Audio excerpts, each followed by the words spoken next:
ഒരു മഹദിയുടെ ചരിത്രം ഞാൻ നിങ്ങൾക്ക് പറഞ്ഞു തരാം. എങ്ങനെയാണ് മക്കളെ വളർത്തേണ്ടതെന്നറിയുമോ? പ്രത്യേകിച്ച് പെൺകുട്ടികളെ വളർത്തേണ്ടത് എങ്ങനെയാണെന്നറിയുമോ? എന്റെ പ്രിയപ്പെട്ട പെങ്ങളെ, സ്വർഗത്തിന്റെ റാണിയായ മഹദിയായ ഫാത്തിമ, സ്വർഗത്തിന്റെ റാണിയല്ലേ ഫാത്തിമ. അല്ലാഹുവിന്റെ റസൂലിന്റെ കരളിന്റെ കഷ്ടമായ തന്റെ പൊന്നാര മകളായ ഫാത്തിമ. ആ ഫാത്തിമയെ മാതൃകയാക്കണ്ടേ പെങ്ങള്? അല്ലാഹുവിന്റെ റസൂൽ എങ്ങനെയാണ് തന്റെ പൊന്നാര മകളെ വളർത്തിയതെന്നറിയുമോ? തന്റെ പൊന്നാര മകളെ വളർത്തിയത് എങ്ങനെയെന്നറിയുമോ? എന്റെ പ്രിയപ്പെട്ട ഉമ്മ, അല്ലാഹുവിന്റെ പ്രവാചകനും തന്റെ പ്രിയപ്പെട്ട ഭാര്യയായ ഖദീജ ബീബി റളിയല്ലാഹു തആല അൻഹാ, അവരെയാണ് ഫാത്തിമ മാതൃകയാക്കിയത്. അവരെയാണ് ഫാത്തിമ മാതൃകയാക്കിയത്. പഠിച്ചവനെ, അവരുടെ ജീവിതം എങ്ങനെയായിരുന്നെന്നറിയുമോ? അല്ലാഹുവിന്റെ പ്രവാചകന്റെ പ്രിയപ്പെട്ട ഭാര്യയായ ഖദീജ ബീബി റളിയല്ലാഹു തആല അൻഹാ, 40 വയസ്സുള്ള ഖദീജ ബീവിയെ 25 വയസ്സുകാരനായ മുഹമ്മദ് എന്ന് പറയുന്ന ചെറുപ്പക്കാരൻ വിവാഹം കഴിക്കുകയാ. പഠിച്ചവനെ, 25 വയസ്സുകാരനാണ് ആ 40കാരിയായ ഖദീജ ബീവിയെ വിവാഹം കഴിച്ചത്. പ്രണയ വിവാഹമായിരുന്നില്ല, പ്രണയ വിവാഹമായിരുന്നില്ല, അല്ലെങ്കിൽ നാട്ടുകാര് പിടിച്ച് കെട്ടിച്ചതുമായിരുന്നില്ല. അല്ലാഹുവിന്റെ റസൂലും ഖദീജയെ വിവാഹം കഴിക്കുകയാണ്. നബിയെക്കാൾ 15 വയസ്സ് കൂടുതലാ പെങ്ങള്. നബിയെക്കാൾ 15 വയസ്സ് കൂടുതലാണ്. പടച്ച റബ്ബേ,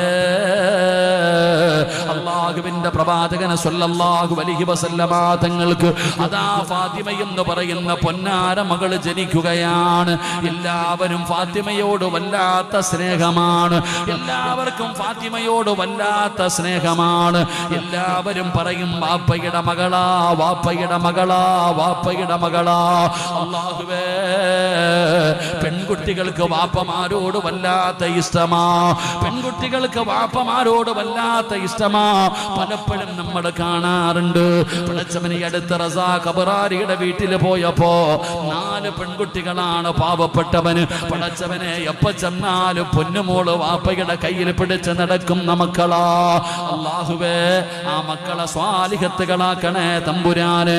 അല്ലാഹുവേ, പടച്ചവനെ, പൊന്നുമോള് ഖുർആൻ പഠിക്കുകയാ. 4 പെമ്മക്കളാ. അബ്റാരിയൊക്കെ രക്ഷപ്പെട്ടു. അള്ളാഹു സ്വർഗം കൊടുക്കുമാറാകട്ടെ. 3 പെമ്മക്കളുള്ളവരൊക്കെ ഒന്ന് കൈവക്കിക്കേ. 3 പെൺകുട്ടികളുള്ളവർ കൈവക്കണം. 2 പെമ്മക്കളുള്ളവർ കൈവക്കിക്കേ. ഒരാൾക്ക് അള്ളാഹു 3 പെൺമക്കളെ കൊടുത്തു. ആ 3 പെൺമക്കളെ നല്ല നിലയിൽ വളർത്തി വിവാഹം കഴിച്ചു കൊടുത്ത അവര് നബിതങ്ങളുടെ സ്വർഗത്തിലെ കൂട്ടുകാരാണെന്ന് നബിഗിന റസൂലുള്ളാഹി സ്വല്ലല്ലാഹു അലൈഹി വസല്ലം. ആ ചങ്ങാതിക്ക് 4 പെണ്ണ, നമുക്കിപ്പോൾ ഒരെണ്ണം പോലും ഇല്ലപ്പാ. അദ്ദേഹത്തിന്റെ മകള് ഞാൻ ഇപ്പം നോക്കുമ്പോഴും ഒരെണ്ണം ഏറ്റവും ചെറുതാണെന്ന് തോന്നി, ഇങ്ങനെ പിടിച്ചു കിടക്കും. പെൺകുട്ടികൾക്ക് വാപ്പമാരോട് വല്ലാത്ത ഇഷ്ടമാണ്. നബിതങ്ങളുടെ മകളെന്നാ പറയാ. വാപ്പാടെ മോള്, വാപ്പാടെ മോളെന്നാ ഫാത്തിമാനെ കുറിച്ച് പറയാ. അങ്ങനെ കേട്ട് പിന്നെ ഖദീജ അങ്ങനെ ആയി. ഫാത്തിമ ബീബി റളിയല്ലാഹു തആല അൻഹാ ചരിത്രം പറയുന്നത്, ഫാത്തിമ വരുന്നത് കണ്ടാ പറയും, ജീവിച്ചത് എങ്ങനെയാണ് ഉമ്മ മരിക്കുന്നത്. ഖദീജ ബീബി മരിക്കുന്ന രംഗം ഫാത്തിമ കാണുകയാ. ഖദീജ ബീബി മരിക്കുന്ന രംഗം ഫാത്തിമ കാണുകയാ. 65 വയസ്സുണ്ട് ഖദീജ ബീബിക്ക് വഫാത്താകുമ്പോ. ഖദീജ ബീബി റളിയല്ലാഹു തആല അൻഹ 65ാമത്തെ വയസ്സിൽ കുളിച്ചു ഒരുങ്ങിയിട്ട് വീടിന്റെ വാതിലിൽ ഇങ്ങനെ കാത്തു നിന്നു മഹാനായ നബിയിന റസൂലുള്ളാഹി സ്വല്ലല്ലാഹു അലൈഹി വസല്ലം. അല്ലാഹുവിന്റെ റസൂൽ എന്ന് പറയുന്ന ഭർത്താവിനെ 65 വയസ്സുള്ള ഖദീജ കാത്തു നിൽക്കുകയാ. നബിതങ്ങൾ വീട്ടിലേക്ക് കടന്നു വന്നു. ഖദീജ ബീബി റളിയല്ലാഹു തആല അൻഹ ചിരിക്കുന്ന മുഖത്തോടെ നബിതങ്ങളെ സ്വീകരിച്ചു. അല്ലാഹുവിന്റെ പ്രവാചകൻ വീടിന്റെ അകത്തേക്ക് കടന്നു വന്നു. കഴിക്കാൻ ഭക്ഷണം എടുത്തു വെച്ചു. എന്നിട്ട് ഖദീജ ബീബിയും നബിതങ്ങളും ആ പാത്രത്തിന്റെ മുമ്പിൽ വന്നിരുന്നു. 2 പേരും ഒരു പാത്രത്തിന്റെ ചുവട്ടിൽ. ഭാര്യയും ഭർത്താവും ഒരുമിച്ചാ ഭക്ഷണം കഴിക്കുന്നേ. നബിതങ്ങളും ഖദീജ ബീബിയും ഭക്ഷണം കഴിക്കുമ്പോ ഖദീജ ബീബി റളിയല്ലാഹു തആല അൻഹ തന്റെ ഭർത്താവായ നബിതങ്ങളോട് ചോദിച്ചു, എനിക്ക് ഇത്തിരി ഭക്ഷണം വാരി തരുമോ? അല്ലാഹുവിന്റെ റസൂൽ ഖദീജ ബീബിക്ക് വാരി കൊടുത്തു. ഖദീജ ബീബി ചോദിച്ചു, ഞാൻ വാരി തരട്ടെ നബിയെ? നീ വാരിത്താ ഖദീജ. 18-ാമത്തെയോ 20-ാമത്തെയോ 25-ാമത്തെയോ 30-ാമത്തെയോ 50-ാമത്തെ വയസ്സിലല്ല, 65 വയസ്സുള്ള പ്രായമായ ഖത്താബിന് ഭക്ഷണം വാരിക്കൊടുക്കുന്നു. വാപ്പ ഉമ്മയ്ക്ക് വാരിക്കൊടുക്കുന്നു, ഉമ്മ ഭർത്താവിന് വാരിക്കൊടുക്കുന്നു. ഇത് കണ്ടാണ് ഫാത്തിമ വളരുന്നത്. എന്റെ പ്രിയപ്പെട്ട സഹോദരങ്ങളെ, അള്ളാഹുവിന്റെ പ്രവാചകൻ ഭക്ഷണം കഴിച്ചു കഴിഞ്ഞപ്പോ ഖദീജ ബീബി റളിയല്ലാഹു തആല അൻഹ നബി തങ്ങളോട് ചോദിച്ചു, നബിയെ, ഞാൻ നിങ്ങളുടെ മടിയിലൊന്ന് തലവെച്ച് കിടക്കട്ടെ? നബിയെ, ഞാൻ നിങ്ങളുടെ മടിയിലൊന്ന് തലവെച്ച് കിടക്കട്ടെ? അള്ളാന്റെ റസൂൽ സല്ലല്ലാഹു അലൈഹി വസല്ലമ തങ്ങൾ പറഞ്ഞു, കിടക്ക് ഖദീജ. തന്റെ പ്രിയപ്പെട്ട ഭാര്യയെ പിടിച്ചു മടിയിൽ കിടത്തി. നിങ്ങളുടെ വീട്ടിലെ രംഗം ഒന്ന് ചിന്തിച്ചു നോക്ക്. ഒരുമിച്ചിരുന്ന് ഭക്ഷണം കഴിക്കുന്ന ഏതു ഭാര്യയും ഭർത്താവോ അവളെ? ഒരുമിച്ചിരുന്ന് ഭക്ഷണം കഴിക്കുന്ന ഒരു പാത്രത്തിനകത്ത് നിന്ന് കഴിക്കണം ഭാര്യയും ഭർത്താവും. ആ വീട്ടിലാണ് ബറക്കത്തുള്ളത്. അള്ളാഹു നമുക്ക് ബറക്കത്ത് നൽകുമാറാകട്ടെ. അള്ളാഹു ബറക്കത്ത് നൽകുമാറാകട്ടെ. കഴിക്കാറുണ്ടോ നിങ്ങളെ കാണുന്നത് കീരിയും പാമ്പിനെ പോലെ തല്ലുന്ന മാതാപിതാക്കളെ കണ്ട മക്കൾ ഇങ്ങനെ വളരുന്നേ? എന്റെ പ്രിയപ്പെട്ട സഹോദരങ്ങളെ, ഖദീജ ബീവിയും തന്റെ ഭർത്താവായ നബിതങ്ങളുടെ മടിയിൽ കിടക്കുന്നു. എന്നിട്ട് നബിതങ്ങളുടെ മുഖത്ത് നോക്കി ചിരിക്കുന്നുണ്ട് ഖദീജ. നബിതങ്ങൾ ചോദിച്ചു, എന്തേ ഖദീജ ചിരിക്കുന്നത്? എന്തൊരു ഗ്ലാമറാ നബിയെ നിങ്ങൾക്ക് എന്തൊരു സൗന്ദര്യമാ നബിയെ? ഫാത്തിമ ഇതിങ്ങനെ കണ്ടു വളരുകയാ. എന്റെ പ്രിയപ്പെട്ടവർ, അവസാനം ഖദീജ ബീവി റളിയല്ലാഹു തആല അൻഹാ അല്ലാഹുവിന്റെ പ്രവാചകൻ സല്ലല്ലാഹു അലൈഹി വസല്ലമ തങ്ങളുടെ കയ്യിൽ പിടിച്ചിട്ട് ചോദിക്കുന്നു, യാ റസൂലല്ലാഹ്, അല്ലാഹുവിന്റെ നബിയേ, 25 വർഷമായി നമ്മൾ രണ്ടുപേരും കുടുംബജീവിതം തുടങ്ങിയിട്ട് 25 വർഷമായി. അല്ലാഹ്, എന്റെ ഭാഗത്ത് നിന്ന് എന്തെങ്കിലും ഒരു തെറ്റു വന്നു പോയിട്ടുണ്ടെങ്കിൽ എനിക്ക് പൊരുത്തം തരണേ നബിയേ. ഫാത്തിമ എന്ന് പറയുന്ന പൊന്നാര മകള് നോക്കുമ്പോ വാപ്പാടെ മടിയിൽ കിടന്നിട്ട് ഉമ്മ ചോദിക്കുകയാണ്, എനിക്ക് 25 വർഷമായി എന്തെങ്കിലും തെറ്റു വന്നു പോയിട്ടുണ്ടെങ്കിൽ എനിക്ക് പൊരുത്തം തരണം. അള്ളാന്റെ റസൂല് ചോദിക്കുന്നു, ഖദീജ, എന്ത് പറ്റി ഖദീജ എന്ന് പൊരുത്തമൊക്കെ ചോദിക്കുന്നല്ലോ. അള്ളാന്റെ റസൂലിനോട് ഖദീജ ബീബി പറയുന്നു, യാ റസൂലല്ലാഹ്, എന്റെ മരണം അടുത്തിരിക്കുന്നു നബിയേ, എനിക്ക് പോകാ സമയമായി നബിയേ. നബി തങ്ങൾ ഖദീജയുടെ വാപൊത്തി പിടിക്കുകയാണ്. അല്ലാഹുവിന്റെ റസൂൽ കരയുകയാ, എന്തേ ഖദീജ, എന്തേ ഖദീജ, എന്തേ നീ പറയുന്നത്? അല്ലാഹുവിന്റെ പ്രവാചകൻ ഖദീജ ബീബിയുടെ വാപൊത്തി പിടിക്കുകയാണ്. എന്നിട്ട് പറഞ്ഞു, ഖദീജ, എനിക്ക് പരാതിയില്ല ഖദീജ, എനിക്ക് നിന്നെ കുറിച്ച് പറയാൻ ഒരു പരാതിയുമില്ല ഖദീജ. ഉമ്മമാരെ, ഖദീജ ഉമ്മയ്ക്ക് അല്ലാഹു സ്വർഗത്തിൽ ഒരു കൊട്ടാരം പണിത് വെച്ചിട്ടുണ്ട്. ഖദീജ ബീവിക്ക് അല്ലാഹു സ്വർഗത്തിൽ ഒരു കൊട്ടാരം പണിത് വെച്ചിട്ടുണ്ട്. ആ കൊട്ടാരം ലോകത്തൊരു പെണ്ണിനും കിട്ടൂല, കിട്ടാൻ സാധ്യതയില്ല. എന്തിനാണ് അല്ലാഹു കൊട്ടാരം പണിത് വെച്ചതെന്നറിയുമോ? 25 കൊല്ലം അല്ലാഹുവിന്റെ റസൂലിന്റെ കൂടെ ജീവിച്ചിട്ട് നബിയേക്കാൾ 15 വയസ്സ് കൂടുതലാണ്. 40-ാമത്തെ വയസ്സിലാണ് നബി തങ്ങൾക്ക് നുബൂവത്ത് പോലും കിട്ടുന്നത്. പടച്ചവനെ, 25 വർഷം അല്ലാഹുവിന്റെ റസൂലിന്റെ കൂടെ ജീവിച്ചിട്ട് ഒരിക്കൽ പോലും ഖദീജയുടെ ശബ്ദമുയർന്നിട്ടില്ല. അല്ലാഹുവിന്റെ റസൂലിന്റെ മുമ്പിയുടെ ശബ്ദമുയർന്നിട്ടില്ല. ആ ഖദീജയാണ് പൊരുത്തം ചോദിക്കുന്നത്. 25 വർഷത്തിന്റെ ഇടയില് അങ്ങയുടെ മനസ്സിന് വേദനയുണ്ടാക്കുന്ന എന്തെങ്കിലും എന്റെ ഭാഗത്ത് നിന്ന് വന്നു പോയിട്ടുണ്ടെങ്കിൽ എനിക്ക് പൊരുത്തം തരണേ നബിയേ. നബി തങ്ങൾ പറഞ്ഞു, ഖദീജ, പരാതിയില്ല ഖദീജ, പൊരുത്തമാണ് ഖദീജ. നബി തങ്ങൾ അങ്ങ് പറയേണ്ട താമസം ഖദീജ എന്ന 65 വയസ്സുള്ള ഭാര്യ ചാടി എഴുന്നേക്കുകയാണ്. നബി തങ്ങൾക്ക് ചുടുചുംബനം കൊടുക്കുകയാണ്. കാരണം ഭർത്താവിന്റെ പൊരുത്തം കിട്ടിയല്ലോ, ഭർത്താവിന്റെ പൊരുത്തം കിട്ടിയല്ലോ. അല്ലാഹുവേ, എന്നിട്ട് ഖദീജ ബീബി റളിയല്ലാഹു തആല അൻഹാ അല്ലാഹുവിന്റെ റസൂലിനോട് പറഞ്ഞു, യാ റസൂലല്ലാഹ്, 3 ആഗ്രഹമുണ്ട് നബിയേ, 3 3 ആഗ്രഹമുണ്ട് നബിയേ. ഒന്നാമത്തെ ആഗ്രഹം എന്തെന്നറിയുമോ? യാ റസൂലല്ലാഹ്,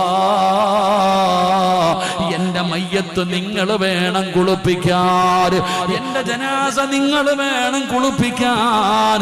എന്റെ ശരീരം നിങ്ങൾ കണ്ടതാണ്, ഇനി ഒരാളും കാണരുത്. എന്റെ ഔറത്ത് ഒരാളും കാണുന്നത് എനിക്കിഷ്ടമല്ല. അത് പെണ്ണാണെങ്കിലും എനിക്കിഷ്ടമല്ല. എന്റെ ഔറത്ത് കാണരുത് നബിയേ. അതുകൊണ്ട് നിങ്ങൾ വേണം ജനാസ കുളിപ്പിക്കാൻ. അല്ലാഹുവിന്റെ റസൂൽ മിണ്ടുന്നില്ല. ഖദീജ കരയുകയാ. സമ്മതിക്കു നബിയേ, സമ്മതിക്കു നബിയേ. അവസാന ഖദീജ ബീബി കടന്ന് കരയുമ്പോ അല്ലാഹുവിന്റെ റസൂൽ അവിടുന്ന് സമ്മതിക്കുകയാണ്. തന്റെ മയ്യത്ത് പോലും ഒരു പെണ്ണ് കാണാൻ പാടില്ല. മയ്യത്ത് കുളിപ്പിക്കുന്ന സമയത്ത് പോലും ഔറത്താരും കാണാൻ പാടില്ല. ഖദീജയുടെ ഒന്നാമത്തെ ആഗ്രഹമാ. നബി തങ്ങൾ സമ്മതിച്ചു. രണ്ടാമത്തെ ആഗ്രഹം എന്തെന്നറിയുമോ? നബിയേ, ഖിയാമത്ത് നാൾ വരെ ഖബറിനകത്ത് കിടക്കേണ്ടതാണ്. നിങ്ങളില്ലെങ്കിൽ എനിക്ക് ഒറ്റയ്ക്ക് കിടക്കാൻ പറ്റൂല. നിങ്ങളില്ലെങ്കിൽ ഉറക്കം വരൂല. എനിക്ക് നിങ്ങളുടെ സുഗന്ധം വേണം നബിയേ. നിങ്ങളുടെ സുഗന്ധം എനിക്ക് വേണം നബിയേ. അതുകൊണ്ട് അങ്ങയുടെ ചുമലിൽ കിടക്കുന്ന ഈ ഷാളുണ്ടല്ലോ, എന്റെ കഫം തുണിക്കകത്ത് വെച്ച് പൊതിയണേ യാ റസൂലല്ലാഹ്. എന്റെ കഫം തുണിക്കകത്ത് ഈ ഷാള് വെക്കണം നബിയേ. നബി തങ്ങൾ സമ്മതിക്കുകയാണ്. മൂന്നാമത്തെ ആഗ്രഹം എന്തെന്നറിയുമോ? യാ റസൂലല്ലാഹ്, എന്റെ ഖബർ നബിയേ, വേറെ ഒരാളെയും ഇറക്കരുത്. നിങ്ങൾ വേണം എന്റെ ഖബറിനകത്തിറങ്ങാ. നിങ്ങൾ വേണം എന്റെ ജനാസ വെക്കാ. വേറെ ഒരാളും തൊടുന്നത് എനിക്കിഷ്ടമല്ല. നിങ്ങൾ വേണം എനിക്ക് പിടിമണ്ണ് വാരി വെക്കാ. അല്ലാഹുവിന്റെ റസൂലിനോട് തന്റെ ഭാര്യയായ ഖദീജ ബീവി പറയുകയാണ്. നബി തങ്ങൾ സമ്മതിച്ചടോ. അല്ലാഹുവിന്റെ റസൂലാണ് ഖദീജ ബീവിയുടെ മയ്യത്ത് കുളിപ്പിച്ചത്. നബി തങ്ങൾ കഫം പൊതിയുമ്പോ ചുമലിൽ കിടന്ന ഷാലെടുത്ത് ചുംബിച്ചു വെക്കുകയാ. റഹ്മാനായ അല്ലാഹ്, നബി തങ്ങൾ ഖബറിനകത്തിറങ്ങിയിട്ട് ഖദീജ ബീബിയുടെ ജനാസ വാങ്ങി വെക്കുകയാ. പിടിമണ്ണ് വാരി വെക്കുമ്പോ നബി തങ്ങളുടെ താടിയിലൂടെ കണ്ണുനീരൊഴുകുകയാണ്. എന്റെ പ്രിയപ്പെട്ട ഉമ്മമാരെ, ഈ ഖദീജയുടെ മകളാണ് ഫാത്തിമ. ഈ ഖദീജയുടെ മകളാണ് ഫാത്തിമ. ഉമ്മയുടെ മരണരംഗം കണ്ട മകളാ. 14-15 വയസ്സാണ് അന്നത്തെ പ്രായം. പടച്ചവനെ, ഉമ്മ മരിച്ചുപോയ മകളെ നബി തങ്ങൾ വളർത്തുകയാണ്. അല്ലാഹുവിന്റെ റസൂൽ പിന്നെ മുത്തി നബി വളർത്തിയടോ. അവസാനം 63-ാമത്തെ വയസ്സില് പിതാവായ നബി സല്ലല്ലാഹു അലൈഹി വസല്ലമ തങ്ങള് രോഗം പിടിച്ച് സക്കറാത്തിന്റെ അവസ്ഥയിൽ കിടക്കുകയാണ്. മുത്തി നബി സുഖമില്ലാതെ കിടക്കുമ്പോ സങ്കടത്തോടെ ഫാത്തിമ കടന്നു വരികയാ. സങ്കടത്തോടെ ഫാത്തിമ കടന്നു വരികയാ. അല്ലാഹുവിന്റെ റസൂൽ ഫാത്തിമയോട് പറഞ്ഞു, മോളെ, ഉപ്പയുടെ മരണം അടുത്തിരിക്കുന്നു മോളെ, ഉപ്പയുടെ മരണം അടുത്തിരിക്കുന്നു മോളെ. അല്ലാഹുവിന്റെ റസൂലിന്റെ മരണം അവിടുന്ന് ഫാത്തിമ കാണുകയാണ്. റസൂലുള്ളാഹി തങ്ങളുടെ മരണവും ഫാത്തിമ കാണുകയാണ്. എന്റെ പ്രിയപ്പെട്ടവരെ, ഉമ്മയുടെ മരണം കണ്ടു, വാപ്പയുടെ മരണവും കണ്ടു. ഈ കണ്ട മകളായ ഫാത്തിമ ബീബി റളിയല്ലാഹു തആല ഫാത്തിമയുടെ മരണവും എങ്ങനെയാണെന്നറിയുമോ? ഉമ്മ നിന്നതുപോലെ കുളിച്ചൊരുങ്ങി റെഡിയായി നിൽക്കുകയാ.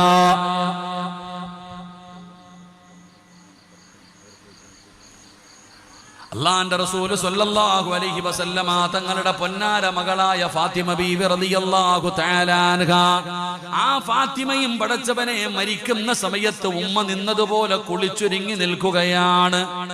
ഉമ്മ കുളിച്ചൊരുങ്ങി നിൽക്കുകയാണ്. പടച്ചവനെ ഉമ്മ നിന്നതുപോലെ ഫാത്തിമയും കുളിച്ചൊരുങ്ങി നിൽക്കുകയാണ്. ഭർത്താവായ അലിയാര് തങ്ങൾ കടന്നു വന്നു. അലിയാര് തങ്ങളുടെ ഭക്ഷണം എടുത്തു കഴിക്കാൻ കൊടുത്തു. അലിയാര് തങ്ങളുടെ മടിയിൽ പോയി വാപ്പ കടന്നതുപോലെ ഉമ്മ കടന്നതുപോലെ ഫാത്തിമയും കടന്നു. എന്നിട്ട് ഫാത്തിമ ബീബി റളിയല്ലാഹു തആല അൻഹ അലിയാര് തങ്ങളോട് പറഞ്ഞു, അലിയേ, എന്റെ മരണം അടുത്തിരിക്കുന്നു അലിയേ, എനിക്ക് പൊരുത്തം തരണേ അലിയേ, എനിക്ക് പൊരുത്തം തരണേ അലിയേ. എന്നിട്ട് അലിയാര് തങ്ങളോട് 3 വസിയത്താണ് ഫാത്തിമയും പറഞ്ഞത്. ഉമ്മ മരിക്കുന്ന സമയത്ത് വാപ്പയോട് 3 വസിയത്ത് പറഞ്ഞു.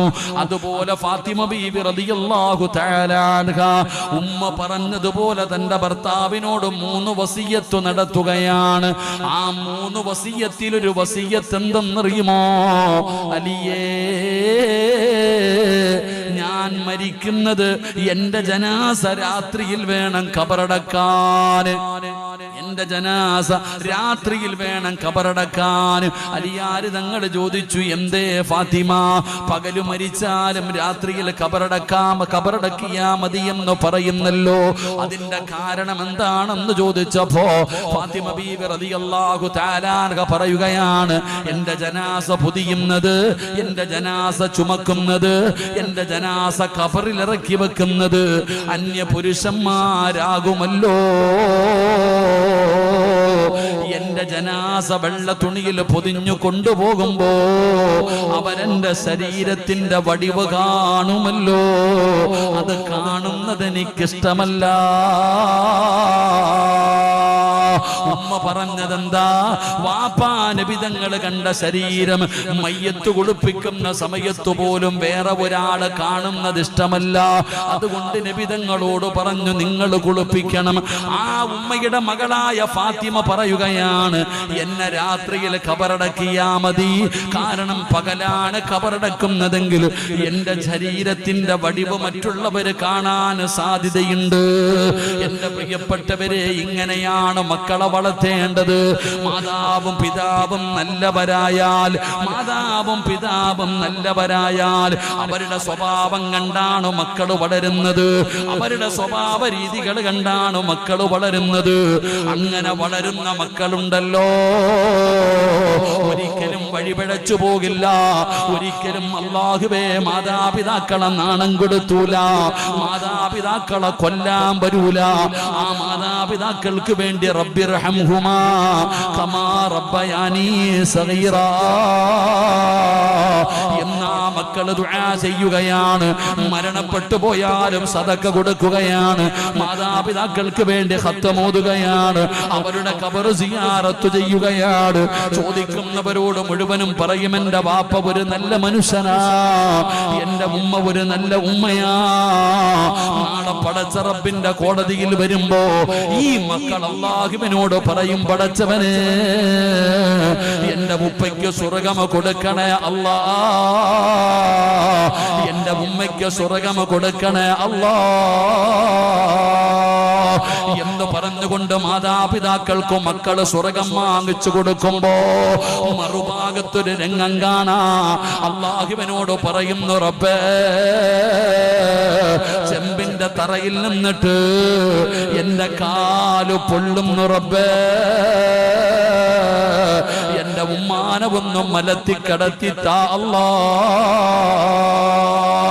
എന്റെ ഉമ്മാനവൊന്നും മലത്തിക്കടത്തിത്താ അല്ലാ, കാല് പൊള്ളുന്നു റബ്ബേ, ഞാൻ അവരുടെ നെഞ്ചത്ത് കയറിയെന്ന് നിൽക്കട്ടെ അല്ലാ. മക്കള് പടച്ചവനോട് പറയുകയാണ്, അല്ലാഹുവേ, എന്റെ വാപ്പയുടെ നന്മ മുഴുവനും എനിക്ക് താ തമ്പുരാന്, എന്നെ പിഴപ്പിച്ചതിവരാണല്ലാ, എന്നെ തെറ്റ് കണ്ടാ തിരുത്താത്തതിവരാ അല്ലാ, എന്നെ നശിപ്പിച്ചതിവരാ അല്ലാ. വാപ്പയുടെ നന്മയെടുത്ത് എനിക്ക് തന്നിട്ട് ഉപ്പാന നരകത്തിലേക്ക് വലിച്ചെറിഞ്ഞോ അല്ലാ എന്ന് മക്കള് പറയുന്ന ഒരു ദിവസം വരുമെന്ന് മഹാനായ ആദരവായ പ്രവാചകൻ നബി മുഹമ്മദ് മുസ്തഫ സല്ലല്ലാഹു അലൈഹി വസല്ലം നാളെ പടച്ച റബ്ബിന്റെ കോടതിയിൽ എൻ്റെ പ്രിയപ്പെട്ടവരെ മാതാപിതാക്കളുടെ കൈ പിടിച്ചുകൊണ്ട് സ്വർഗത്തിലേക്ക് പോകുന്ന ചില മക്കളുണ്ട്. അള്ളാഹു അക്കൂട്ടത്തിൽ നമ്മളെ പെടുത്തുമാറാകട്ടെ. എന്നാ ചിലര് പറയും, എന്നെ ഇടുന്നതിന് മുമ്പ് വാപ്പാനെ ഇടണം, എന്നെ നരകത്തിലിടുന്നതിന് മുമ്പ് എൻ്റെ ഉമ്മയെ എറിയണം, എൻ്റെ വാപ്പയുടെയും ഉമ്മയുടെയും നന്മയെടുത്ത് എനിക്ക് തന്നിട്ട് എന്നെ സ്വർഗത്തിൽ വിട്ടോ, ഇവരെ നരകത്തിലേക്ക് തന്നെ വലിച്ചെറിഞ്ഞു എന്ന് പറയുന്ന ഒരവസ്ഥ വരും. അള്ളാഹു നമ്മളെ കാത്തുരക്ഷിക്കുമാറാകട്ടെ. അതുകൊണ്ട് ഞാൻ പറഞ്ഞു വന്നത്, എൻ്റെ പ്രിയപ്പെട്ട ഉപ്പമാരെ, ഉമ്മമാരെ, നമുക്ക് നന്നാകാം, നമ്മൾ ദീനുള്ളവരാകാം. നമ്മൾ അള്ളാഹുവിനെ ഭയന്ന് ജീവിച്ചാൽ നമ്മുടെ മക്കൾ നമ്മളെ കണ്ടു വളരും. നമ്മൾ നിസ്കരിക്കുന്നു എന്നിട്ട് മക്കളോട് പറഞ്ഞു നിസ്കരിക്കാൻ അവൻ ഉറപ്പായിട്ടും അനുസരിക്കും. നമ്മൾ നല്ല കാര്യങ്ങൾ ചെയ്യുന്നു, നമ്മുടെ മക്കളോട് നന്മ ചെയ്യാൻ പറഞ്ഞാൽ അവരനുസരിക്കും. മറിച്ച് നമ്മളത് ചെയ്യാതെ മക്കളെ ഉപദേശിച്ചിട്ട് കാര്യമില്ല. അള്ളാഹു നമ്മളെ കാത്തുരക്ഷിക്കുമാറാകട്ടെ. അതുകൊണ്ട് എൻ്റെ പ്രിയപ്പെട്ട സഹോദരങ്ങളെ, സമയം 11:30 മൈക്കിൻ്റെ പെർമിഷനൊക്കെ ഒരു പരിധിയുണ്ട്. അപ്പോൾ സമയം ഒരുപാട് താമസിച്ചു. അതുകൊണ്ട് ഇൻഷാ അല്ലാഹ് എൻ്റെ പ്രിയപ്പെട്ട സഹോദരങ്ങളെ, നമുക്ക് അള്ളാഹുവിൻ്റെ മുമ്പിൽ ആത്മാർത്ഥമായി ദുആ ചെയ്ത് നമുക്ക് പിരിയാം. അള്ളാഹു നമ്മുടെ മജ്ലിസ് പരിപൂർണമായി സ്വീകരിക്കുമാറാകട്ടെ. ഒരു 3 സ്വലാത്ത് സ്വല്ലല്ലാഹു അലാ മുഹമ്മദ്.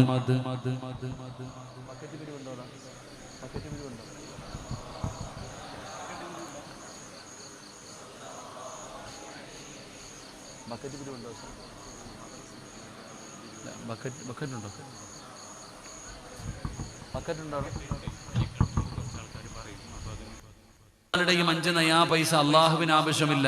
അത് കൊടുത്തത് കൊണ്ടുള്ള പ്രയോജനം നമുക്ക് തന്നെ. കാരണം എന്താ? സദഖത്തു റദ്ദുൽ ബല, സദഖ വിപത്തുകളെ തട്ടിമാറ്റുമെന്ന് മഹാനായി നബി മുഹമ്മദ് മുസ്തഫ സല്ലല്ലാഹു അലൈഹി വസല്ലം. സദഖ കൊടുക്കുന്നത് കൊണ്ട് അപകടങ്ങൾ മാറും, ദുരന്തങ്ങൾ മാറും. ഇന്ന് ഞാനും എൻ്റെ പ്രിയ സുഹൃത്തുക്കളും കൂടെ ഇന്ന് മാണിക്കോത്താണ് ഭക്ഷണം കഴിക്കാൻ പോയത്. ആ മാണിക്കോത്ത് നിന്ന് ഭക്ഷണം കഴിച്ചിട്ട് തിരിച്ചു വരുമ്പോഴാണ് ആ പള്ളിയുടെ കുളത്തിലെങ്ങാണ്ടോ 2 കുട്ടികൾ വീണ് മരണപ്പെട്ടു പോയത്. അള്ളാഹു ഷഹീദിന്റെ കൂലി കൊടുക്കുമാറാകട്ടെ. 10 വയസ്സിന്റെ താഴെ പ്രായമുള്ള 2 കുട്ടികൾ, 3 കുട്ടികളെങ്ങാണ്ട് 3 4 കുട്ടികൾ കുളിക്കാനിറങ്ങി. അതിലെ 2 മക്കളും മരണപ്പെട്ടു പോയി. ഒരു കുട്ടിക്ക് സീരിയസ് ആണെന്ന് പറഞ്ഞു. എത്ര അപകടങ്ങൾ നമ്മൾ കാണുന്നുണ്ടോ? എത്രയോ അപകടങ്ങൾ നമ്മൾ കാണുന്നു. ഇന്ന് പനി പടരുന്നത് പോലെ ക്യാൻസർ പടർന്നുകൊണ്ടിരിക്കുകയാണ്. ഒരു കുടുംബത്തിൽ ഒരാൾക്ക് ക്യാൻസർ വരുന്ന അവസ്ഥ. കിഡ്നി രോഗികൾ വല്ലാതെ വർദ്ധിച്ചുകൊണ്ടിരിക്കുന്നു. ഞാൻ ഇപ്പോൾ വന്നപ്പോഴും ഒരു സഹോദരൻ പറഞ്ഞു, ഉസ്താദെ എൻ്റെ ഉമ്മയ്ക്ക് ക്യാൻസർ ആണ്, ദുആ ചെയ്യാൻ. അള്ളാഹു ശിഫ കൊടുക്കുമാറാകട്ടെ. ഇന്നലെ ഞാൻ പരിപാടിക്ക് വരുമ്പോൾ ട്രെയിനിൽ വെച്ചുകൊണ്ടൊരു സഹോദരൻ, ചെറുപ്പക്കാരൻ എന്നോട് പറഞ്ഞു, ഉസ്താദെ ദുആ ചെയ്യണം, ബ്ലഡ് ക്യാൻസറാ. അപ്പം മാരകമായ രോഗങ്ങൾ പടർന്നുകൊണ്ടിരിക്കുന്നു. എൻ്റെ പ്രിയപ്പെട്ട സഹോദരങ്ങളെ, സദക്ക ഏത് രോഗത്തെയും കരിച്ചു കളയും. അള്ളാഹുവിന്റെ പ്രവാചകൻ സല്ലല്ലാഹു അലൈഹി വസല്ലമ തങ്ങൾ പറഞ്ഞു, ഏത് രോഗത്തെയും സദക്ക കരിച്ചു കളയുന്ന. അള്ളാഹുവിന് ചില അടിമകളുണ്ട്, ആ അടിമകൾക്ക് രോഗം വന്നാൽ അവർ സദക്ക കൊടുത്ത് ചികിത്സിക്കും. അതുകൊണ്ട് അൽഹംദുലില്ലാഹ്, ഏതെങ്കിലും മാരകമായ രോഗത്തിന്റെ അണുക്കൾ നമ്മുടെ ശരീരത്തിലുണ്ടോ എന്ന് നമുക്കറിയില്ല.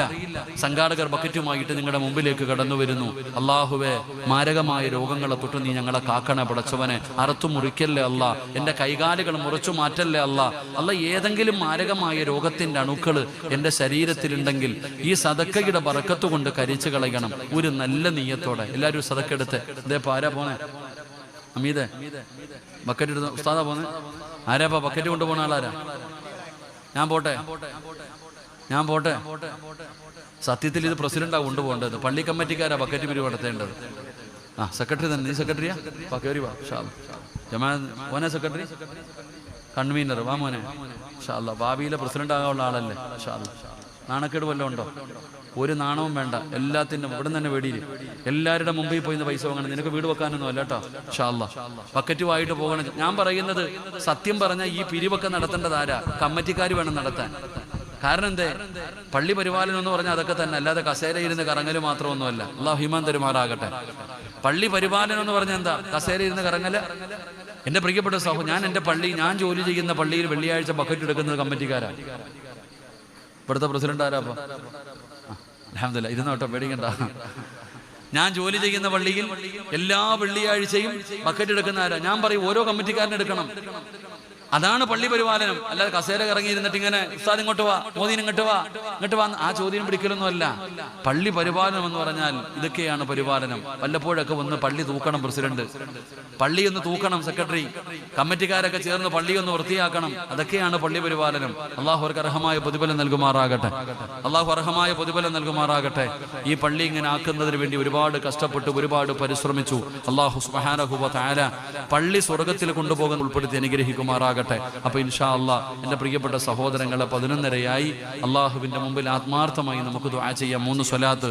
സ്വല്ലല്ലാഹു അലാ മുഹമ്മദ്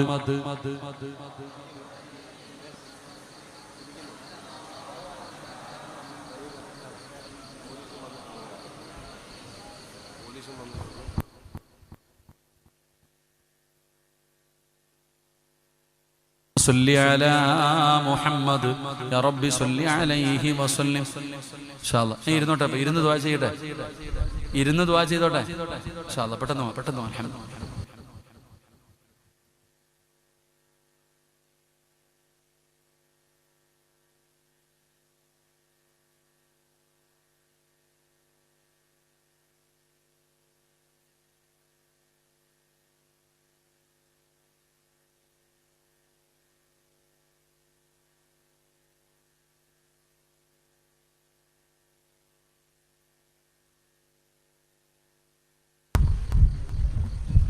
ഇൻഷാ അല്ലാഹ് ഒന്ന് എഴുന്നേറ്റ് അടുത്തിരുന്നപ്പോ ദുആ ചെയ്യാം. ഇങ്ങോട്ട് കഴിഞ്ഞു, കസേര എടുത്തോ.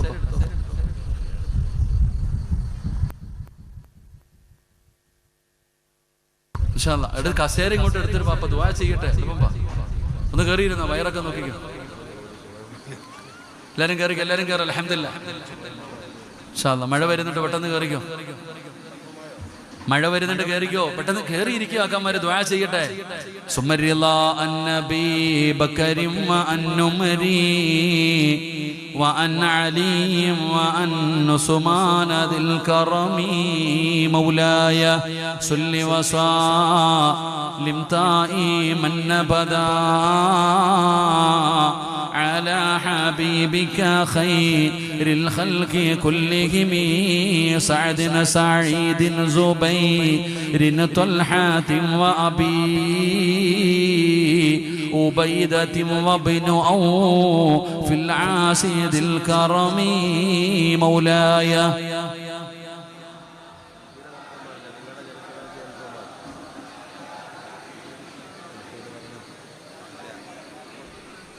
അള്ളാഹു സ്വീകരിക്കുമാറാകട്ടെ.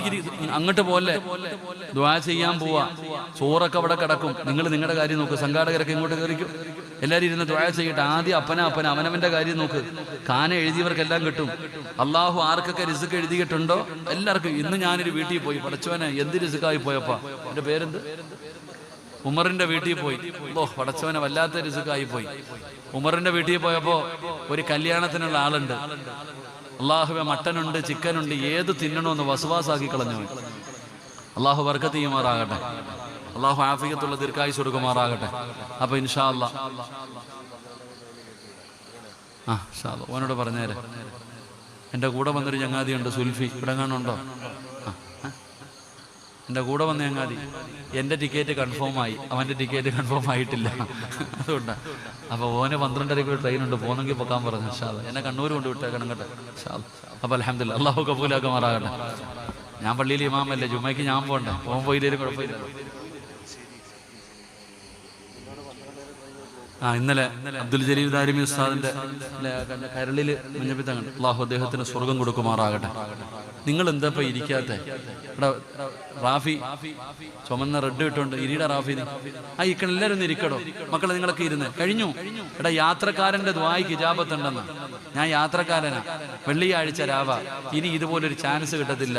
അള്ളാഹിക്ക് അള്ളാഹിന് ഇബാദത്ത് ചെയ്യാൻ ഒരു പള്ളി കെട്ടുന്നതിനേക്കാളും വലിയ പുണ്യമൊന്നുമില്ല. അതുകൊണ്ട് മക്കളെ പെയ്ത മഴ പോലും അള്ളാഹു നിർത്തി തന്നിരിക്കുക. സംഘാടകർക്കൊക്കെ മഴയെന്ന് കേൾക്കുമ്പോൾ പേടിയാണ്. എന്തിനാണ് ഈ പന്തല കിട്ടിയെന്ന് തന്നെ അറിയത്തില്ല. അള്ളാഹുല് 2 ദിവസം കഴിഞ്ഞ് എനിക്ക് കാസർഗോഡ് എവിടെ ഒരു വഴുതുണ്ട്. സംഘാടകർ ഇന്നേ വിളിച്ചിട്ട് ഉസ്താദെ മഴയല്ലേ മഴയല്ലേ. എടാ ആദ്യം അള്ളാഹ് വിശ്വാസം ഉണ്ടാവണം, പ്രതീക്ഷ ഉണ്ടാകണം. അള്ളാഹിക്ക് ഈ പരിപാടി മുടക്കിയിട്ട് വല്ലതും കിട്ടാനുണ്ടോ? ഒന്നുമില്ല. അള്ളാഹു നബിതങ്ങൾ പറഞ്ഞല്ലോ, ഒരാള് അള്ളാഹുവിനെ കുറിച്ച് എന്താണോ വിചാരിക്കുന്നത് അത് അള്ളാഹുവിന് കൊടുക്കുമെന്ന് നബിയുനാ റസൂലുള്ളാഹി. എന്റെ ഏകദേശമുള്ള പ്രസംഗിക്കാൻ തുടങ്ങിയിട്ട് 1-2 വഴുത് മാത്രമേ മഴ പെയ്ത് മുടങ്ങിയിട്ടുള്ളൂ. അതല്ലാതെ ഇന്ന് വരെ ഒരു വഴുതും മഴ പെയ്തിട്ട് അള്ളാഹു മുടക്കിയിട്ടില്ല. കാരണം എന്താ? അതങ്ങനെ മനസ്സിൽ കരുതി. അപ്പൊ അതുകൊണ്ട് അൽഹംദുലില്ലാ ഇന്നത്തെ ഈ മജ്‌ലിസ് സ്വീകരിക്കുമെന്ന് എനിക്ക് ഉറപ്പാണ്. പോലീസുകാർ വന്നിട്ട് പോയി. ആ പാവങ്ങൾ ആരോ വിളിച്ചു പറഞ്ഞിട്ട് വന്നതാ. പാവങ്ങൾ അള്ളാഹു വിളിച്ചു പറഞ്ഞവർക്ക് ആഫിയത്തുള്ള ദീർഘായുസ്സ് കൊടുക്കുമാറാകട്ടെ. ആമീൻ പറയടോ. അള്ളാഹു ആരാണോ ഫോൺ വിളിച്ചു പറഞ്ഞത് അദ്ദേഹത്തിന് ആഫിയത്തും ദീർഘായുസ്സും കൊടുക്കുമാറാകട്ടെ. കാരണം എന്തേ? നമ്മളെ കുറ്റം പറയുന്നവന് വേണം എപ്പോഴും ദുആ ചെയ്യാൻ. നമ്മളെ കുറ്റം പറയുന്നവന് നിന്നെ ഏഷണി പറയും. നിന്നെ പള്ളിയുടെ പടിയിൽ ഇരുന്നിട്ട് ചില ഉപ്പമാര് നമ്മളെ കത്തിക്കാറുണ്ടല്ലോ. നിങ്ങളെ കുറ്റം പറയുന്നവർക്ക് വേണ്ടി നിങ്ങൾ എപ്പോഴും ദുആ ചെയ്യണം. കാരണം എന്തേ? ദുആ ചെയ്യാൻ പാടില്ലേ? നിങ്ങൾ എന്താ ഇങ്ങനെ ഇരിക്കണം? ദുആ ചെയ്യണോടോ. കാരണം എന്തേ? ഓം പറയുന്നത് നീ ചെയ്യുന്ന നന്മ കൊണ്ട് സ്വർഗത്തിൽ പോകാൻ പറ്റൂല, എന്റേതും കൂടെ തരാന്ന്. വേണ്ടാന്ന് പറയാൻ പറ്റുമോ? എടാ നീ ചെയ്ത നന്മ കൊണ്ട് നിനക്ക് സ്വർഗത്തിൽ പോകാൻ പറ്റൂല, എന്റേത് കൂടെ തരാന്ന് പറയുമ്പോ അവൻ നിസ്കരിക്കുന്നത് ആർക്ക് വേണ്ടിയാ? നിനക്ക് വേണ്ടി. അദ്ദേഹത്തിന് വേണ്ടി, ആഫിയത്തിന് വേണ്ടി ദുആ ചെയ്യണം. അല്ലാഹു ഈമാൻ തരുമാറാകട്ടെ. അപ്പൊ അതുകൊണ്ട് എന്റെ പ്രിയപ്പെട്ട സഹോദരങ്ങളെ, ഇൻഷാ അല്ലാഹ് അല്ലാഹു നമുക്ക് നല്ല മക്കളെ നൽകുമാറാകട്ടെ. അല്ലാഹു നമ്മുടെ ഭാര്യമാരെ സ്വാലിഹത്തുകളാക്കി തരുമാറാകട്ടെ. എന്റെ പ്രിയപ്പെട്ട സഹോദരങ്ങളെ, ഞാൻ നിങ്ങൾക്കൊരു നന്മ പറഞ്ഞു തരാം. ഈ നന്മ നിങ്ങൾ ചെയ്ത നിങ്ങളുടെ ഭാര്യ സ്വാലിഹത്താകും. ഞാൻ പറയുന്ന ഒരു നന്മ നിങ്ങൾ ആരെങ്കിലും ചെയ്താൽ നിങ്ങളുടെ ഭാര്യ സ്വാലിഹത്താകും. മക്കളെ, നല്ല പെണ്ണിനെ കിട്ടൂടാ. സ്വാലിഹത്തായ, തേച്ചിട്ട് പോകുന്ന പെണ്ണൊന്നുമല്ല, നല്ല സ്വാലിഹത്തായ ഭാര്യമാരെ കിട്ടും. ഇനി പെണ്ണ് കെട്ടിയവൻ വിചാരിക്കും ഉസ്താദ് ഞാൻ കെട്ടിയല്ലോ. നിന്റെ ആമിനായ അള്ളാഹു നന്നാക്കി തരും. അള്ളാഹു നന്നാക്കി തരുമാറാകട്ടെ. അപ്പൊ പെണ്ണ് കെട്ടാനിരിക്കുന്നവരോട് പറയുന്നു, ഞാൻ പറയുന്ന ഒരു നന്മ ചെയ്താൽ നിനക്ക് കിട്ടുന്ന പെണ്ണ് സ്വാലിഹത്താകും. കെട്ടിയ സഹോദര, നിന്റെ ഭാര്യ സ്വാലിഹത്താകും. പെങ്ങളെ, നിന്റെ ഭർത്താവ് നന്നാകും. 2, നിങ്ങളുടെ കുടുംബ ജീവിതത്തിൽ അള്ളാഹു ബറക്കത്ത് ചെയ്യും. നിങ്ങളുടെ മക്കൾ അള്ളാഹു നന്നാക്കി തരും. അള്ളാഹു നല്ല മക്കളെ നൽകുമാറാകട്ടെ. അള്ളാഹു നല്ല മക്കളെ നൽകുമാറാകട്ടെ. ഒരു നല്ല കാര്യം പറഞ്ഞു തരാൻ ചെയ്യുവോ? ഒരു നല്ല കാര്യം പറഞ്ഞു തരാൻ ചെയ്യുവോ? ഈ ചങ്ങായിമാരെ ഒന്ന് പിടിച്ചിരുത്തോ. പ്രസിഡന്റ് ഇങ്ങ് വാ. പ്രസിഡന്റ് 1 ലക്ഷം രൂപ തരണം. ഇവിടെ വന്നിരിക്കും. പ്രസിഡന്റ് സെക്രട്ടറിയൊക്കെ അതൊന്നും ഞാൻ പിടിക്കും. ആ കമ്മിറ്റിക്കാരെ ആദ്യം പിടിക്കണം. ഇരുന്നു വയലൊക്കെ ഇരിക്കും. റാഹത്തല്ല, ആഫിയത്തൊക്കെ. താടിയൊക്കെ വളർത്തണം കേട്ടോ. ഇനി കാണുമ്പോൾ പ്രസിഡന്റൊക്കെ താടി വളർത്തണം. അൽഹംദുലില്ലാഹ്. അള്ളാഹു അദ്ദേഹത്തിന് ആഫി. നീ എന്താ ഇരിക്കണില്ലേ? എല്ലാം നീ ഇവിടെ വന്നിരുന്ന് പോയിരി. പ്രസിഡന്റ് ഇനി എന്തോ പിരിക്കാനാ പ്രസിഡന്റ്? കരിമ്പ് ജ്യൂസ് അടിക്കണ പോലെ ഞാൻ ഇനി കിടന്ന് അടിക്കണം ഇവിടെ. ഈ നാട്ടുകാരെല്ലാവരും കൂടെ സഹായിച്ചിട്ടാ ഇത്രയൊക്കെ ആയ അല്ലേ? ഇനി അടുത്തടിയാ കരിമ്പ് ജ്യൂസ് അടിക്കാണ്ടോ? ഒരു കരിമ്പ് ജ്യൂസ് വേണമെന്ന് പറയുമ്പോൾ മോനൊരു 3 സാധനം എടുത്തിട്ട് അതിനടുത്ത് വെക്കും. തിരിച്ചും മറിച്ചും അടിച്ച് ഊറ്റിയെടുക്കും മുഴുവനും. എന്നിട്ട് ഓനെല്ലാം കൂടി ഇങ്ങനെ മടക്കും. നമ്മൾ വിചാരിക്കും കളയാനാണ്. ഇല്ലടോ, അതങ്ങോട്ട് മടക്കി ചുരുട്ടി വെച്ചിട്ട് 1 ഇഞ്ചിയും നാരങ്ങയും വെച്ചിട്ട് വീണ്ടും ഒരു അടിയുണ്ട്. ആ അടിയാ ഇനി ഞാൻ അടിക്കണ്ടേ. ഇവിടെ കാശുകാരന്മാരൊക്കെ ഇരിപ്പുണ്ട്. ചങ്ങായിക്ക് കാശുള്ള ചങ്ങായിമാര്, ഇവരൊക്കെ വിചാരിച്ചാൽ നടക്കും. വിട്, പാവങ്ങളെ വിട്ടാരെ. അള്ളാഹു ബർക്കത്തുമാറാകട്ടെ. അള്ളാഹു ബർക്കത്തുമാറാകട്ടെ. ഒരാഗ്രഹം മദ്രസ പണിയണമെന്ന്. അൽഹംദുലില്ലാഹ്, നല്ല കാര്യമാണ്. ഇൽമു പഠിക്കുന്ന കുട്ടികൾക്ക് പഠിക്കാനൊരു മദ്രസ, നല്ല കാര്യം. അള്ളാഹു വിജയിപ്പിക്കുമാറാകട്ടെ. അപ്പൊ ഞാനൊരു നല്ല കാര്യം പറയാൻ ചെയ്യുവോ? ചെയ്താ പ്രതിഫലം എന്താ? കെട്ടുന്ന പെണ്ണ് തേച്ചിട്ട് പോത്തില്ല. സ്വാലിഹത്തായ ഒരു ഭാര്യ അള്ളാഹു തരും. അള്ളാഹു നമുക്ക് നൽകുമാറാകട്ടെ. അള്ളാഹു നൽകുമാറാകട്ടെ. പെണ്ണ് കെട്ടാത്ത ചെറുപ്പക്കാരാ, ഇൻസ്റ്റാഗ്രാമിൽ ഒന്നുള്ളതല്ല, നല്ലത് കിട്ടും. അൽഹംദുലില്ലാഹ്. സ്വാലിഹത്തായ ഒരു ഭാര്യ അള്ളാഹു നമ്മുടെ ഭാര്യമാര്, കല്യാണം കഴിച്ചവരുടെ ഭാര്യ, ഓള് നന്നായി കാണണ്ടേ? നിനക്ക് ആഗ്രഹമില്ലേ? അള്ളാഹു നന്നാക്കി തരും. അള്ളാഹു നമുക്ക് ഭാഗ്യം തരുമാറാകട്ടെ. നമ്മുടെ മക്കൾ നന്നാകും. നല്ല കുടുംബ ജീവിതം അള്ളാഹു തരും. എന്ത് ചെയ്താൽ മതി? സദക്ക കൊടുത്താൽ മതി. എന്ത് ചെയ്യണം? അത് പറഞ്ഞപ്പോ മുഖം മാടി. എന്ത് കൊടുക്കണം? സദക്ക കൊടുത്ത അള്ളാഹ് എന്ത് തരും? സ്വാലിഹത്തായ ഭാര്യ അള്ളാഹു തരും. എത്ര തെളിവാണ് നിങ്ങൾക്ക്! എത്ര ഖുർആൻ പോലും പറയുന്നുണ്ട്. ഖുർആൻ പോലും പറയുന്നുണ്ട് ചരിത്രങ്ങൾ. അതുകൊണ്ട് മക്കളെ, സദക്ക കൊടുക്കുന്നവർക്ക് അള്ളാഹു തരുന്ന പ്രതിഫലം ഞാൻ പറയാം. നിങ്ങളുടെ നാട്ടിൽ ഒരു മദ്രസ പണിയണം. അൽഹംദുലില്ലാഹ്, അടുത്ത ലക്ഷ്യം മദ്രസയാ. പള്ളിയൊക്കെ പണിതിന് മദ്രസ പണിയണം. ആ മദ്രസ പണിയുമ്പോൾ അൽഹംദുലില്ലാഹ് നമ്മുടെ കയ്യിലുള്ളത് കൊടുക്കാൻ നമ്മൾ തയ്യാറാകണം. അങ്ങനെ കൊടുത്താൽ അള്ളാഹു തരുന്ന പ്രതിഫലം എന്തെന്നറിയുമോ? ഞാൻ നിങ്ങൾക്കൊരു വീടിനെ കുറിച്ച് പറഞ്ഞു തരാം. അള്ളാഹുവിന്റെ പരിശുദ്ധമായ ഖുർആനിൽ അള്ളാഹു ഒരു വീടിനെ കുറിച്ച് പറയുകയാണ്. ഒരു വീടിനെ കുറിച്ച് പറയുകയാ. ആ വീട് പോലെ നിങ്ങളുടെ വീടുമാകണ്ടേ, ആ വീടും നിങ്ങളുടെ വീട് പോലെയാകണ്ടേ. ഏത് വീടാണെന്നറിയുമോ? മഹാനായ അബൂ തൽഹ റളിയല്ലാഹു തആല അൻഹു തന്റെ പ്രിയപ്പെട്ട പൊന്നാര മകനായ അനസ് റളിയല്ലാഹു തആല അൻഹു വാപ്പയും മകനും കൂടെ നബി തങ്ങളുടെ മുമ്പിൽ പോയതാണ് നിസ്കരിക്കാൻ. അല്ലാഹുവിന്റെ റസൂലിന്റെ പള്ളിയിൽ പോയതാണ് നിസ്കരിക്കാൻ. കാണുന്നില്ലടോ, വരണ്ട സമയം കഴിഞ്ഞു. തന്റെ മകനെയും ഭർത്താവും പള്ളിയിൽ പോയിട്ട് കാണാതെ വന്നപ്പോ അതാ ഭാര്യയായ ഉമ്മു സുലൈം ഭർത്താവിനെ കാണാതെ വന്നപ്പോ ടെൻഷൻ അടിച്ചിട്ട് വീടിന്റെ വാതിലിൽ കാത്തു നിൽക്കുകയാ. തന്റെ ഭർത്താവിനെ കാണാതെ വന്നപ്പോ ടെൻഷൻ അടിച്ചിട്ട് കാത്തു നിൽക്കുകയാണ്. അതാ വരുന്നു തന്റെ പ്രിയപ്പെട്ട ഭർത്താവും പൊന്നുമോനും ഈന്തപ്പന മരങ്ങളുടെ നടുവിലൂടെ ഇങ്ങനെ നടന്നു വരുന്നത് കാണുമ്പോ ഉമ്മു സുലൈമിന് സമാധാനമായി. സ്വാലിഹത്തായ ഭാര്യ അങ്ങനെയാണ്. അവള് ഭർത്താവിനെ കാത്തു നിൽക്കുമ്പോഴോ അതാ തന്റെ മകനും ഭർത്താവും നടന്ന് വീടിന്റെ മുമ്പിലേക്ക് വരുമ്പോ മൂന്നാമതൊരു മനുഷ്യനെ കൂടെ കാണുകയാ. മൂന്നാമതൊരാളെ കൂടെ കാണുകയാ. അബൂ തൽഹ റളിയല്ലാഹു തആല അൻഹു വീടിന്റെ അകത്തേക്ക് കയറി വന്നു. ഉമ്മു സുലൈം ചോദിക്കുന്നു, ആരാ കൂടെ? ഒരു മനുഷ്യനുണ്ടല്ലോ, ആരാണ് കൂടെ വന്നത്? ഉമ്മു സുലൈമേ, നിസ്കാരം കഴിഞ്ഞ് വെളിയിലിറങ്ങിയപ്പോ അല്ലാഹുവിന്റെ റസൂൽ ചോദിക്കുന്നു, സ്വഹാബാ, ഒരു യാത്രക്കാരനുണ്ട് സ്വഹാബാ, ഒരു നേരത്തെ ആഹാരം ആരാണ് കൊടുക്കുന്നത്? ലബ്ബൈക യാ റസൂലല്ലാഹ്, ഞാൻ കൊടുക്കാൻ നബിയേ. അബൂ തൽഹ റളിയല്ലാഹു തആല അൻഹു ഭക്ഷണം കൊടുക്കാമെന്ന് പറഞ്ഞു വിളിച്ചുകൊണ്ട് വന്ന മനുഷ്യനാണ്. ഇതങ്ങ് പറയുമ്പോ ഉമ്മു സുലൈമിന്റെ മുഖമങ്ങ് വാടുകയാണ്. പടച്ചവനെ, ഈ വീടിന്റെ അകത്ത് അല്പ ഭക്ഷണം മാത്രമേ ഉള്ളൂ, ഒരല്പ ഭക്ഷണം മാത്രമേ ഈ വീടിന്റെ അകത്തുള്ളൂ. നമ്മൾ രണ്ടുപേരും ഇന്ന് കഴിക്കാതെ ഇരുന്നാൽ നമ്മുടെ മകന് വയറ് നിറച്ച് കഴിക്കാനുള്ള ഭക്ഷണമേ ഉള്ളൂ. പിന്നെ എങ്ങനെയാണ് നിങ്ങൾ കൊണ്ടുവന്ന മനുഷ്യന് ഭക്ഷണം കൊടുക്കുന്നത്? പടച്ചവനെ, ഉമ്മു സുലൈമിന്റെ മറുപടി കേൾക്കുമ്പോ അബൂ തൽഹ റളിയല്ലാഹു തആല അൻഹുവിന് സങ്കടമാവുകയാണ്. ഇനി എന്തു ചെയ്യും പടച്ചവന്? വാപ്പയും ഉമ്മയും കൂടെ റൂമിന്റെ അകത്തിരിക്കുമ്പോ അനസ് എന്ന് പറയുന്ന പൊന്നാര മകനോടി വരികയാണ്. എന്തേ ഉമ്മ, മോനെ, നിനക്ക് കഴിക്കാനുള്ള ഭക്ഷണമേ എന്ന് വീട്ടിലുള്ളൂ. ഈ വന്ന മനുഷ്യനെ കഴിക്കാൻ ഭക്ഷണമില്ല. അങ്ങനെ വാപ്പയും ഉമ്മയും മകനും കൂടെ അടുക്കളയിലിരുന്ന് കരയുകയാ. എന്റെ പ്രിയപ്പെട്ട സഹോദരാ, അപ്പോഴാണ് സ്വാലിഹത്തായ പെണ്ണായ ഉമ്മു സുലൈം ഭർത്താവിനോടും മകനോടും പറയുകയാണ്, ഞാനൊരു ഐഡിയ പറഞ്ഞു തരാ, ഞാനൊരു വഴി പറഞ്ഞു തരാ. എന്താണ് വഴി എന്നറിയുമോ? ഈ ഭക്ഷണം മുഴുവനും ഒരു പാത്രത്തിലിടാ, എന്നിട്ട് നിങ്ങൾ 3 പേരും കൂടെ ഒരുമിച്ച് കഴിക്കാനിരിക്കണം. ഭക്ഷണം കഴിക്കാൻ തുടങ്ങുമ്പോ ഉമ്മാന്റെ പൊന്നുമോൻ എന്ത് ചെയ്യണമെന്നറിയോ? ഉമ്മാടെ പൊന്നുമോൻ എന്ത് ചെയ്യണമെന്നറിയുമോ? അടുത്തു വെച്ചിരിക്കുന്ന വിളക്കങ്ങ് തട്ടി അണയ്ക്കണേ മോനെ. എന്നിട്ട് എന്റെ മകൻ ഭക്ഷണം കഴിക്കരുത്. ഭർത്താവിനോട് പറയുന്നു, നിങ്ങളും കഴിക്കരുത്. നിങ്ങൾ രണ്ടുപേരും കഴിക്കുന്നത് പോലെ അഭിനയിച്ചാ മതി. ആ പാവപ്പെട്ടവൻ കഴിക്കട്ടെ. അല്ലാഹുവേ, കുടുംബം തീരുമാനമെടുക്കുകയാണ്, ഗൂഢാലോചന നടത്തുകയാണ്. അവസാനം ഭക്ഷണം എടുത്തു വെച്ചു. 3 പേരും കൂടെ കഴിക്കാനിരുന്നു. അനസ് എന്ന് പറയുന്ന പൊന്നുമകന് കഴിച്ചിട്ട് ദിവസങ്ങളായി, വയറ് നിറച്ചു ഭക്ഷണം കഴിച്ചിട്ട് ദിവസങ്ങളായി. ആ പൊന്നുമകന് നല്ല വിശപ്പുണ്ട്.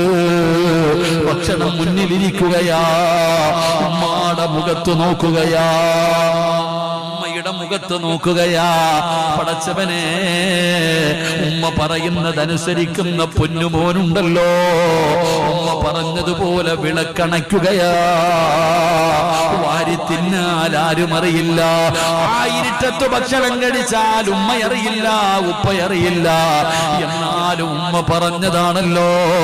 അനസ് എന്ന് പറയുന്ന മകനും വാപ്പയും കൂടെ പടച്ചവനെ അഭിനയിക്കുകയാണ്. റബ്ബേ റബ്ബേ, ഒന്നും അറിയാതെ വീട്ടിൽ വന്ന യാത്രക്കാരൻ ഭക്ഷണം കഴിച്ചു. അൽഹംദുലില്ലാഹ് ചെയ്തിട്ട് അവിടെ ഇറങ്ങി പോവുകയാ. അന്ന് രാത്രി അവര് 3 പേരും പട്ടിണി കിടന്നടോ. ആ വാപ്പയും ആ മകനും ആ ഉമ്മയും ആരും പരാതി പറഞ്ഞില്ല. അനസ് പോലും ചോദിച്ചില്ല, ഉമ്മ എനിക്ക് തന്നില്ലല്ലോ ഉമ്മ. അവര് 3 പേരും പരസ്പരം മിണ്ടാതെ പരാതി പറയാതെ ശമിച്ച് കിടന്നുറങ്ങുകയാ. വെളുപ്പാങ്കാലത്ത് പള്ളിയുടെ മിനാരത്തിൽ നിന്ന് ബാങ്ക് വിളിച്ചു. അതാ അബൂ തൽഹ ചാടി എഴുന്നേറ്റിട്ട് പറയുന്ന, ഉമ്മ സുലൈ, മോനെ വിളിച്ചുണർത്തും ഉമ്മ സുലൈ, നിസ്കരിക്കാ പള്ളിയിൽ പോകണം ഉമ്മ സുലൈ. അല്ലാഹുവേ, തന്റെ പൊന്നാര മകനെ വിളിച്ചുണർത്തുകയാണ്. വാപ്പാ, എനിക്ക് നടക്കാൻ വയ്യ വാപ്പാ. ഉപ്പാടെ ചുമലിൽ കേറുമോനെ. അതാ പള്ളിയിലേക്ക് നിസ്കരിക്കാൻ കടന്നു തന്നു. സുബഹി നമസ്കാരം കഴിഞ്ഞപ്പോ അല്ലാഹുവിന്റെ റസൂൽ ചോദിക്കുന്നു, ഐന അബൂ തൽഹ, എവിടെ അബൂ തൽഹ, എവിടെ അബൂ തൽഹ, എവിടെ? ലബ്ബൈക യാ റസൂലല്ലാഹ്, ഞാനിവിടെയുണ്ട് നബിയേ. അല്ലാഹുവിന്റെ റസൂൽ അടുത്ത് വിളിച്ചിട്ട് പറഞ്ഞു, അബൂ തൽഹ, വിളക്കണച്ചിട്ട് നടത്തിയ വിരുന്നുണ്ടല്ലോ, അല്ലാഹുവിന് ഇഷ്ടപ്പെട്ടു. അബൂ തൽഹ, അബൂ തൽഹ റളിയല്ലാഹു തആല അൻഹു ചോദിക്കുന്നു, യാ റസൂലല്ലാഹ്, ആരും അറിയാതെ എന്റെ വീടിനകത്ത് നടന്ന രഹസ്യം അങ്ങനെ അറിഞ്ഞു നബിയേ. അല്ലാഹുവിന്റെ റസൂൽ പറഞ്ഞു, അബൂ തൽഹ, ജിബ്രീൽ വന്നു. പരിശുദ്ധമായ ഖുർആനിൽ ആയത്തിറങ്ങി. നിന്റെ വീടിനെ കുറിച്ച് നീ പട്ടിണി കിടന്നിട്ട് ഒരു പാവപ്പെട്ടവന് ഭക്ഷണം കൊടുത്തപ്പോ ജിബ്രീൽ ഖുർആനിന്റെ ആയത്തുമായി വന്നു. വല്ലദീന തബവ്വഉ الدار والإيمان من قبلهم يحبون من هاجر إليهم ولا يجدون في صدورهم حاجة مما أوتوا ويؤثرون على أنفسهم ولو كان بهم خصاصة. ഇന്നലെ ഖുർആനിൽ ആയത്തിറങ്ങി. തൽഹ, നിന്റെ വീടിനെ കുറിച്ച് ഖുർആനിൽ ആയത്തിറങ്ങി. എന്നിട്ട് നബി തങ്ങൾ പറയുകയാ, സുബഹി വരെ തിരക്കായിരുന്നു. ആകാശ ലോകത്ത് നിന്നും മലക്കുകൾ ഇറങ്ങി വന്നു. തൽഹ, സദക്ക കൊടുത്തിട്ട് കിടക്കുന്ന നിന്റെ വീട് കാണാ. ആകാശ ലോകത്ത് നിന്നും മലക്കുകൾ ഇറങ്ങി വന്നെന്ന് നബിതങ്ങൾ പഠിപ്പിക്കുമ്പോ എന്റെ പ്രിയപ്പെട്ട സഹോദരങ്ങളോട് പറയുകയാണ്, അൽഹംദുലില്ലാഹ്, പള്ളിയുടെ പണിയെല്ലാം കഴിഞ്ഞ് ഉദ്ഘാടനം കഴിഞ്ഞു. ഇനി അടുത്ത ലക്ഷ്യം പടച്ചവനെ ഒരു മദ്രസയാണ്. നിങ്ങൾക്കറിയാം എത്ര ദൂരം പോകണം അടുത്ത മദ്രസയിലേക്ക്. ഈ മഹല്ലിലും ഈ പള്ളിയുടെ കീഴിലും ഒരു മദ്രസ വേണമല്ലോ. ഒരു നല്ല കാര്യമല്ലേ സഹോദര? അത് പടച്ചവനെ ജാരിയായ സദഖയാണല്ലോ. മരിച്ചാലും പ്രതിഫലം കിട്ടുന്ന ഒരു നന്മയാണല്ലോ. അൽഹംദുലില്ലാഹ്, ഒരാൾ പോലും ഇല്ലെന്ന് പറയല്ലേ. ഉസ്താദേ, പള്ളിക്ക് കൊടുത്തതാ, ഞാൻ ഒരുപാട് ചെയ്തതാണ് പറയല്ലേ സഹോദര. അതിന്റെ പ്രതിഫലം നഷ്ടപ്പെടുത്തി കളയരുത്. ഇത് ജാരിയായ സദഖയാണ്. നീ ഖബറിനകത്ത് കിടക്കുമ്പോ നിന്റെ മക്കൾ നിന്നെ മറന്നുപോയാൽ, നിന്റെ കൂടപ്പിറപ്പ് നിന്നെ മറന്നുപോയാലും അൽഹംദുലില്ലാഹ്, ഈ മക്കളുടെ ദുആ മതി സഹോദരാ. ഏറ്റവും ലാഭമുള്ള കച്ചവടമാണ് സഹോദരാ. നേരം വെളുത്തു മദ്രസയ്ക്കകത്ത് എല്ലാ ദിവസവും ഒരു ഫാത്തിഹ ഓതുമല്ലോ. പിരിയുമ്പോൾ 3 സ്വലാത്ത് പറയുമല്ലോ. അല്ലാഹുവേ, മുടങ്ങാതെ എല്ലാ ദിവസവും നിന്റെ ഖബറിലേക്ക് വരുമല്ലോ. പെങ്ങളെ, മദ്രസയിൽ പഠിക്കുന്ന ഇൽമ പഠിക്കുന്ന ഒരു കുഞ്ഞിന് 1 രൂപ കൊടുത്ത് ഒരു പേന വാങ്ങിക്കൊടുത്ത, ഒരു പേപ്പർ വാങ്ങിക്കൊടുത്ത, നരകത്തിന്റെ തീയിൽ നിന്ന് അല്ലാഹു നിന്നെ രക്ഷപ്പെടുത്തുമെന്ന് മഹാനായ സയ്യിദുനാ അബൂബക്കർ സിദ്ദീഖ് റളിയല്ലാഹു തആല അൻഹു പഠിപ്പിക്കുകയാണ്. അതുകൊണ്ട് പടച്ചവര് ആരോടും പറഞ്ഞു വെച്ചിട്ടില്ല. ചോദിക്കുമ്പോ ചാടി എഴുന്നേറ്റ് പറയാ, സഹോദരാ, മനസ്സു തരുന്നവൻ അല്ലാഹുവാ, മനസ്സു തരുന്നവൻ അല്ലാഹുവാ.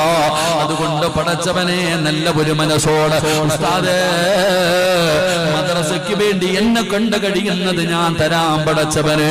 സഹോദരാ, ഒരേ ഒരു പ്രതിഫലമേ ഉള്ളൂ. സഹോദരാ, ഒരേ ഒരു പ്രതിഫലമേ ഉള്ളൂ. എന്താണ് പ്രതിഫലമെന്ന് അല്ലാഹു പറയുകയാ. ഇന്നല്ലാഹ അസ്തറാ മിനൽ മുഅ്മിനീന അൻഫുസഹും വഅംവാലഹും ബിഅന്ന ലഹുമുൽ ജന്നാ. സ്വർഗമാണ്, സ്വർഗമാണ്, സ്വർഗമാണ്. സ്വർഗമല്ലാതെ വേറെ ഒരു പ്രതിഫലമില്ല സഹോദരാ. തങ്ങളെ മരിച്ചുപോയ വാപ്പയുടെ മുഖം ഓർമ്മ വരട്ടെ. ഉപ്പയാണ് നിനക്ക് ആദ്യമായി സ്വർണം വാങ്ങി തന്നത്. ഉമ്മയാണ് നിന്റെ ചെവിയിലേക്ക് അതിട്ട് തന്നത്. അല്ലാഹുവേ, ഇന്ന് ഖബറിലാണ് പെണ്ണേ. ഒരുപാട് സ്വർണം നിന്റെ കയ്യിലുണ്ടല്ലോ. എത്ര പവനുണ്ടെന്ന് നിനക്ക് പോലും അറിയില്ലല്ലോ. ഇഷ്ടപ്പെട്ട മക്കളെ, ആറടി മണ്ണിനകത്ത് കിടക്കുന്ന വാപ്പയ്ക്കും ഒന്നും ചെയ്യാൻ പറ്റൂല. നീ കൊടുക്കുന്നതേ ഉള്ളൂ, നീ കൊടുക്കുന്നതേ ഉള്ളൂ. അതുകൊണ്ട് നാളെ വെള്ളിയാഴ്ച ജുമാ നമസ്കാരത്തിന് പള്ളിയിൽ പോകുമ്പോ പള്ളിയുടെ മുമ്പിൽ ഇരുന്ന് പിരിവെടുക്കുന്നവരെ നിനക്ക് കാണാം. നീ അവരെയേ കാണത്തുള്ളൂ. എന്നാ മരിച്ചവര് ഖബറിനകത്ത് കിടന്ന് യാചിക്കുകയാ. അല്ലാഹുവേ, കുടുംബക്കാര് നോക്കുന്നില്ല അല്ലാ, മക്കള് വരുന്നില്ല റബ്ബേ, ദുആ ചെയ്യുന്നില്ല റബ്ബേ. അതുകൊണ്ട് നാദാ, ഈ ലോകത്താരെങ്കിലും ഞങ്ങൾക്ക് വേണ്ടി ദുആ ചെയ്യണേ അല്ലാ.